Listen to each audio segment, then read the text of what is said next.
नमस्कार।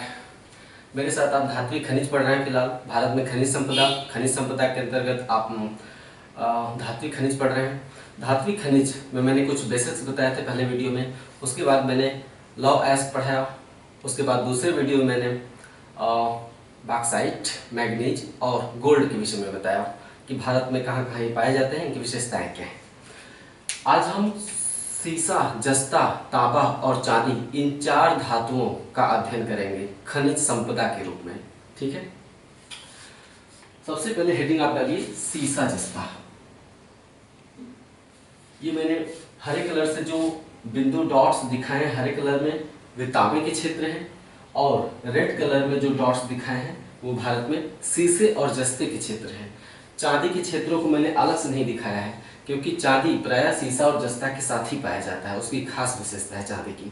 भारत में चांदी की स्वतंत्र खानें नहीं पाई जाती हैं, कुछ हैं तो मैं बताऊंगा उसकी जो भी बातें हैं। सीसा जस्ता, सीसा और जस्ता को जुड़वा खनिज कहा जाता है क्योंकि ये जहां भी पाए जाते हैं, किसी भी खान में ये हमेशा साथ साथ पाए जाते हैं, सीसा और जस्ता, इसलिए इन्हें जुड़वा खनिज कहते हैं। सीसा और जस्ता के भंडार और उत्पादन दोनों ही दृष्टियों से राजस्थान देश में प्रथम स्थान पर है। सीसा और जस्ता साथ साथ पाए जाते हैं और दोनों के भंडार और उत्पादन में राजस्थान प्रथम स्थान पर है। भारत में जस्ते का 92% भंडार, सब कुछ लिखा हुआ है, यहाँ बना हुआ है, देखते रहिए। भारत में जस्ते का 92% भंडार और सीसे का 50% भंडार राजस्थान राज्य में ही पाया जाता है। ठीक है, राजस्थान में उदयपुर जिले में जावर की खान बहुत प्रसिद्ध है। उदयपुर जिले में जावर की खान, तो उदयपुर जिले में जावर की खान यहाँ पे दिखाया मैंने, रेड कलर का डॉट है, जावर की खान लिखा है। उदयपुर ठीक यहीं पर है। अरावली का दक्षिणी छोर जहाँ पर आता है, अरावली का दक्षिणी छोर, उसके ठीक पूर्व में उदयपुर बसा हुआ है। उदयपुर के पूर्व में चित्तौड़गढ़ है ना, उदयपुर चित्तौड़गढ़। तो राजस्थान के उदयपुर जिले में जावर की खान देश की सबसे बड़ी सीसे और जस्ते की खान है। ठीक है, नेक्स्ट, सीसे और जस्ते का निष्कर्षण हिंदुस्तान जिंक लिमिटेड द्वारा होता है। चूंकि चांदी भी सीसे और जस्ते के साथ पाई जाती है, इसलिए सीसे, जस्ते और चांदी तीनों का निष्कर्षण अर्थात निकालने का काम हिंदुस्तान जिंक लिमिटेड द्वारा किया जाता है। सीसे का सबसे बड़ा उपयोग क्या है? आमतौर पर क्वेश्चन पूछा भी गया है, आगे भी पूछा जाएगा, इसलिए क्योंकि लोग कम ध्यान देते हैं इन बातों पे या कल्पना ही नहीं कर पाते हैं कि सीसे का सबसे बड़ा उपयोग क्या होता है। लोग सोचते होंगे कि सीसे का सबसे बड़ा उपयोग घरों में खिड़कियां लगाने के लिए होता होगा, है ना, या इमारतें बनाने में। लेकिन सीसे का सबसे बड़ा जो उपयोग होता है लोहा इस्पात उद्योग में होता है। किसी भी खनिज का सबसे पहले औद्योगिक इस्तेमाल किया जाता है। कोई भी खनिज सबसे पहले उसका औद्योगिक इस्तेमाल किया जाता है, बाद में आम लोगों के प्रयोग के लिए होता है। तो सीसे का सबसे बड़ा उपयोग लोहा इस्पात उद्योग में होता है। ठीक है, स्टील बनाने में होता है। जस्ते का सबसे बड़ा उपयोग लोहे को जंग रोधी बनाने में होता है। लोहे को अगर खुले में रखेंगे तो जंग लग जाता है, लेकिन लोहे को जब बनाते हैं, जिस समय लोहा पिघलाते हैं, उसमें हम जब जस्ता मिला दें तो लोहे में जंग नहीं लगता है। जैसे रेल की पटरियां है ना, रेलवे लाइंस लोहे की होती हैं, वो खुले में पड़ी रहती हैं, बरसात धूप सब कुछ उन पर पड़ता है, लेकिन जंग नहीं लगता है। जंग लगेगा तो बहुत बड़ी मुश्किल खड़ी हो जाएगी। जस्ता उसमें मिला रहता होगा, है ना। नेक्स्ट, सीसे का प्रमुख एस्क गैलेना है और जस्ते का स्फेलेराइट और कैलेमीन। कैलेमीन पूछा गया है सुमेलित करने के लिए, चार धातुएं चार एस्क। जस्ते का स्फेलेराइट और कैलेमीन और सीसे का गैलेना। इसके बाद हम भारत में सीसे और जस्ते की प्रमुख खानें 3 जगहों पर मिलती हैं। 2 खानें तो राजस्थान राज्य में, ऐसे लिखिए, भारत में सीसे और जस्ते की प्रमुख खानें, हेडिंग नंबर 1 राजस्थान राज्य में। पहली खान जावर की खान उदयपुर जिले में। नंबर 2 दूसरी खान रामपुर अगुचा चित्तौड़गढ़ जिले में। ठीक है, जावर उदयपुर, रामपुर अगुचा चित्तौड़गढ़, दोनों आस ही पास हैं, है ना। राजस्थान में 2 खानें हो गई सीसे जस्ते की। सिक्किम में 2 महत्वपूर्ण खानें सीसे जस्ते की, ध्यान देने की बात है। सिक्किम वाला हमेशा पूछता रहता है, अक्सर सुमेलित करने के लिए देता है 4 खान 4 अयस्क।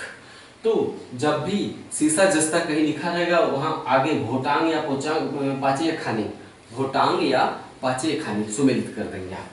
तो सिक्किम में भोटांग और पाचे खानी खानों में सीसा और जस्ता पाया जाता है, एक राजस्थान में। उसके बाद सीधे चले जाइए सिक्किम में, सिक्किम में भोटांग और पाचीय खाने।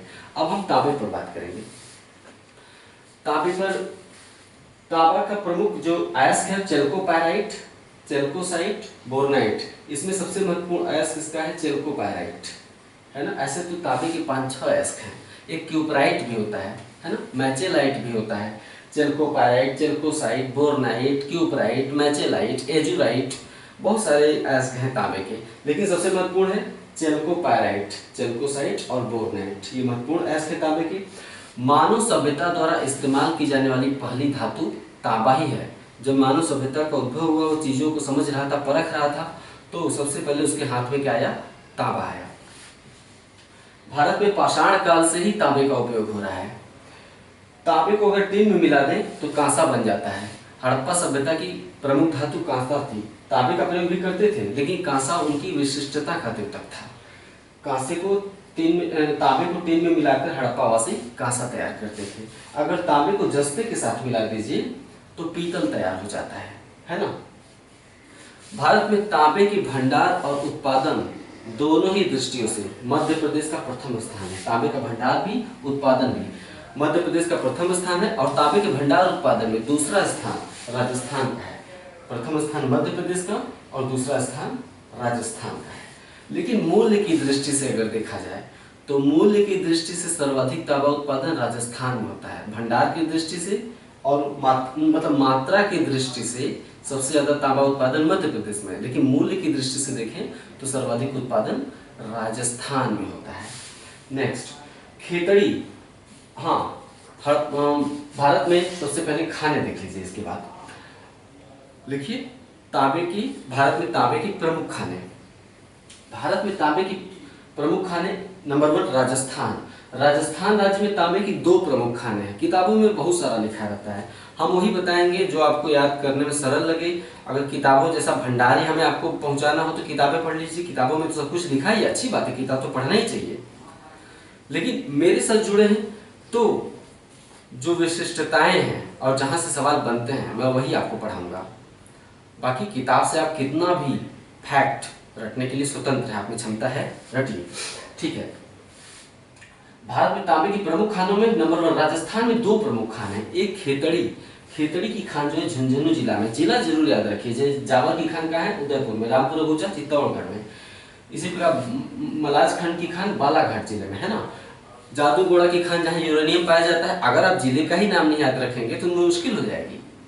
आप खान का नाम याद करके गए और आपसे पूछ दिया गया जिला, है ना। जैसे जादूगोड़ा की खान सिंहभूम जिले में है, तो खेतड़ी की खान झुंझुनू में है।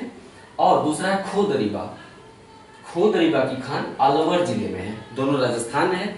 तांबे की इसके बाद महत्वपूर्ण खान यहाँ मध्य प्रदेश में है। मध्य प्रदेश में सबसे बड़ी तांबे की खान बालाघाट जिले में मलाज खंड है। मलाज खंड नाम जरूर याद रखिएगा। मलाज खंड तांबे के लिए जाना जाता है। बालाघाट जिले में मध्य प्रदेश की सबसे बड़ी खान है मलाज खंड की खान। हालांकि जब मैं मैग्नीज पढ़ा रहा था तो मैंने बताया था कि मध्य प्रदेश के बालाघाट जिले में मैग्नीज की भी बड़ी खानें हैं, लेकिन तांबा भी यहाँ पे पाया जाता है मलाज खंड में। हालांकि मलाज खंड मैग्नीज के लिए नहीं जाना जाता, मलाज खंड तांबे के लिए ही जाना जाता है। बालाघाट में मैग्नीज की दूसरी खान है। उसके बाद तांबे की महत्वपूर्ण खान है सिंहभूम जिले में मोसा बानी। सिंहभूम जिले में मोसा बानी की खान झारखंड में है। 3 राज्य मैंने बताया तांबे के लिए, राजस्थान, मध्य प्रदेश, झारखंड। चौथा राज्य इसके बाद सिक्किम में। सिक्किम में भी तांबे की खान है। सिक्किम में पहले तो 2 खाने वही हैं जहां पे सीसा और जस्ता पाया जाता है, ठीक है।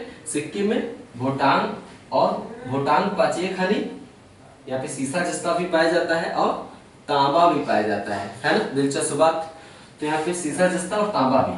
और सिक्किम में तीसरी जो तांबे की खान है वो है रंगपो, यानी सिक्किम में तांबे की 3 खाने हैं, भोटांग, पाचीय खानी और रंगपो, ठीक है।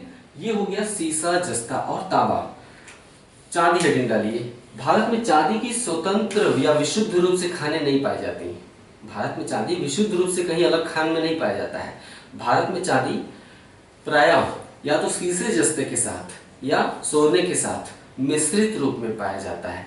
उदाहरण के लिए राजस्थान में उदयपुर जिले में जावर की खान में सीसे जस्ते के साथ चांदी भी पाई जाती है। जो बोल रहा हूँ लिख लीजिएगा। मिश्रित रूप में पाया जाता है सीसा जस्ता के साथ। उदाहरण के लिए उदयपुर में जावर की खान में सीसा जस्ता के साथ चांदी भी पाई जाती है।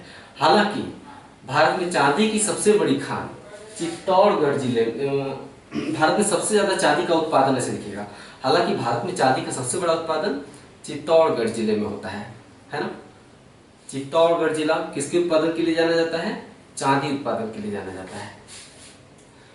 हालांकि चांदी थोड़ी बहुत मात्रा में कोलार की खान से, जहां सोना निकाला जाता है दक्षिण भारत में कर्नाटक में, कोलार की खान से भी चांदी प्राप्त होती है। ठीक है।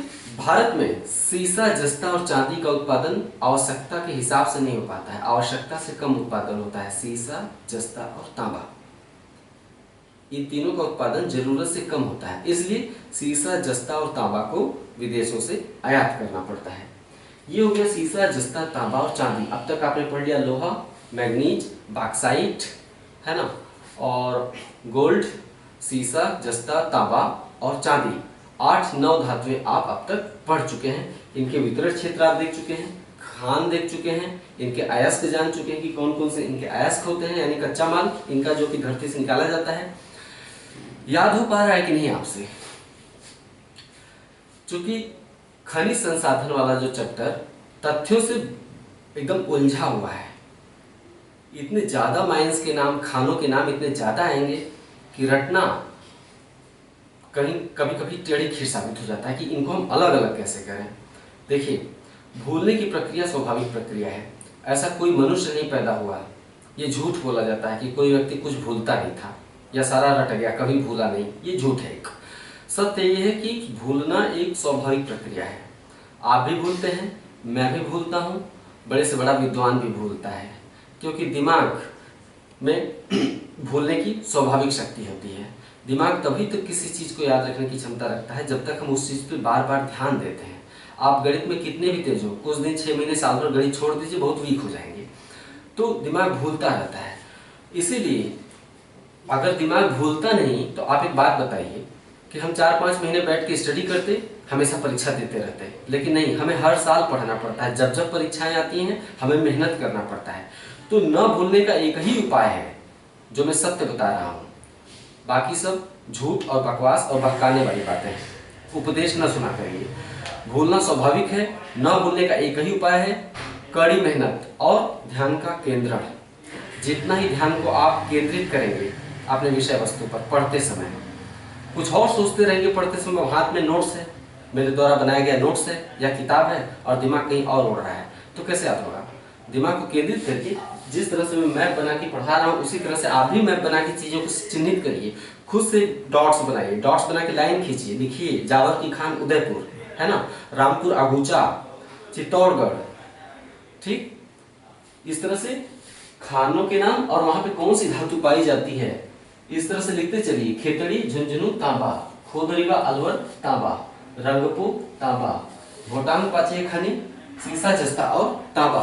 इस तरह से लिख लिख के जब आप वर्क करेंगे तो नहीं भूलेगा, और भूलेगा, लेकिन ऐसा तो नहीं है ना कि आप एक ही बार पढ़ के फिर छोड़ देंगे।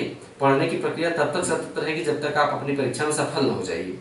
तो दोहराव होते रहना चाहिए। मैं पहले भी बता रहा हूँ, दोहराने का सबसे अच्छा तरीका है कि जिन चीजों को आज दोहराइए 24 घंटे के भीतर एक बार उसे रिपीट करके देखिए, फिर भी भूलता है तो आप कमेंट करिए। कुछ लोगों ने कमेंट किया कि हम भूल जाते हैं।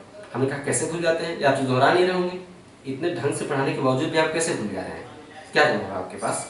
तो दूसरे दिन 24 घंटे के अंदर जब दूसरे दिन सो के उठिए, सवेरे सवेरे चीजों को दोहरा लीजिए। सवेरे उठ के 1 कप चाय पीजिए, है ना, 1 गिलास पानी, 1 कप चाय, पढ़ने बैठ जाइए, पढ़िए, दोहराइए। अगले दिन सुबह कैसे नहीं याद होगा? मन लगाइए, मन लगाने से सब कुछ याद हो जाता है। इंटरेस्ट ऐसी चीज होती है। आप फिल्मों के गीत गाते हैं, कभी भूलता है? नहीं भूलता है। एक ही बार सुनते हैं, गुनगुनाने लगते हैं। क्यों? क्योंकि उसमें मन लगता है, दिल लग जाता है। पढ़ाई में भी दिल लगाना पड़ता है, फिर कभी नहीं भूलेगा। ठीक है, शुभकामनाएं आपको। पढ़ते रहिए, बहुत से एग्जाम है, देते रहिए। आपका अपना लक्ष्य जो भी हो, मैं सभी परीक्षाओं को ध्यान में रखकर पढ़ाता हूँ। बहुत से लोग, किसी दिल्ली के लड़के ने कमेंट किया था, कमेंट में मुझे याद आया, पढ़ के थोड़ा मुस्कुराया भी। बोला कि सर मैं दिल्ली कांस्टेबल पोस्ट के लिए, पुलिस कांस्टेबल के लिए तैयारी कर रहा हूँ। दूसरा उनके प्रश्न का दूसरा भाग था कि क्या आप जो पढ़ा रहे हो मेरे लिए काम का है? मेरे भाई, क्या मैं अपने हर वीडियो में ऊपर लिखा करूं IAS, PCS, SSC, constable, BEd, TET, NET सबके लिए उपयोगी? ये एक चीप तरीका है कि मैं अपने हर वीडियो में, हर वीडियो के थंबनेल जो कि सामने पोस्टर लगाया जाता है उस पर लिखूं IAS, PCS, SSC, बैंक सबके लिए बेहद उपयोगी, है ना? तब उपयोगी हो जाएगा और तब आप मान लेंगे कि हाँ ये मेरे लिए बहुत उपयोगी है, ये तो सर ने लिख दिया है। देखिए, भूगोल क्या कांस्टेबल पद में नहीं पूछा जाता है? अगर आप लिखित परीक्षा देते हैं तो क्या उसमें भूगोल नहीं आता है? अगर भूगोल आता है तो ये पूछने की क्या जरूरत है कि उपयोगी है कि नहीं? भूगोल भूगोल होता है। भूगोल IAS के लिए अलग, PCS के लिए अलग, SSC के लिए अलग नहीं होता। हाँ, सवालों की प्रकृति अलग हो सकती है। IAS के सवालों की प्रकृति अलग होती है, SSC के सवालों की प्रकृति अलग होती है, लेकिन ज्ञान वही है जो मैं यहाँ छापता हूँ, आपको बताता हूँ। अलग अलग नहीं होता है, चाहे कांस्टेबल की तैयारी करें चाहे SSC की। और हर वीडियो में नहीं बताऊंगा कि SSC के लिए महत्वपूर्ण है और ये IAS के लिए, कांस्टेबल के लिए।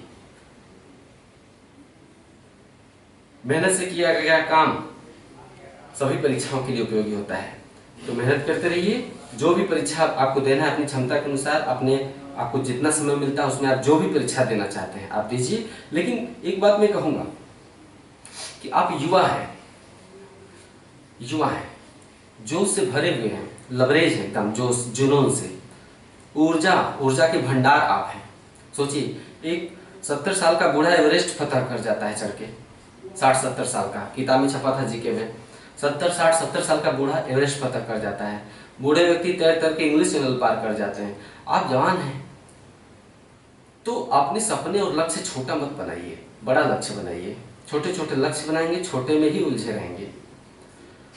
छोटे लक्ष्य बनाएंगे तो उसी को प्राप्त करने में जिंदगी बीत जाएगी। बड़ा लक्ष्य बनाएंगे, छोटे लक्ष्य अपने आप प्राप्त हो जाते हैं। अगर आप युवा हैं तो कांस्टेबल की तैयारी क्यों कर रहे हैं? हो सकता है मेरी सलाह कहीं से नैतिक दृष्टि से कहीं हो सकता है कोई कमेंट करे, क्योंकि कहने पे तमाम कमेंट शुरू हो जाते हैं, सर आप ये गलत कह रहे हैं, सर आपने वो गलत बात कर दी, आपको ऐसे नहीं बोलनी चाहिए। मैं क्या गलत बात कर रहा हूँ? मैं ये कह रहा हूँ कि छोटे छोटे लक्ष्य मत बनाइए, बड़े सपने पालिए, बड़े। पुलिस सेवा महत्वपूर्ण है और पुलिस सेवा का आधार कांस्टेबल ही होता है। कांस्टेबल न रहे तो IPS अधिकारी क्या करेगा? वो ठीक है, कांस्टेबल करना जरूरी है, लेकिन दुनिया में हर काम सबके लिए नहीं होता है, ठीक है? वो लेबर भी महत्वपूर्ण है जो बिल्डिंग बनाने के लिए ईंटा ढो रहा है। बिना उस लेबर के बिल्डिंग नहीं बन पाएगी। लेकिन हर व्यक्ति अपनी परिस्थितियों और जो मौका उसको परिवार और समाज और ईश्वर ने दिया है, अगर आपके पास समय है, गार्जियन का सपोर्ट है, तो बड़े सपने पालिए। कांस्टेबल के सपने मत पालिए। मेरे साथ जुड़े हैं तो बड़ी प्रशासनिक परीक्षा की तैयारी करिए, धीरे धीरे सोचना शुरू करिए। जब आप सोचना शुरू करते हैं तो रास्ते भी मिल जाते हैं और अंत में लक्ष्य भी मिल जाता है। ठीक है, शुभकामनाओं के साथ, नमस्कार।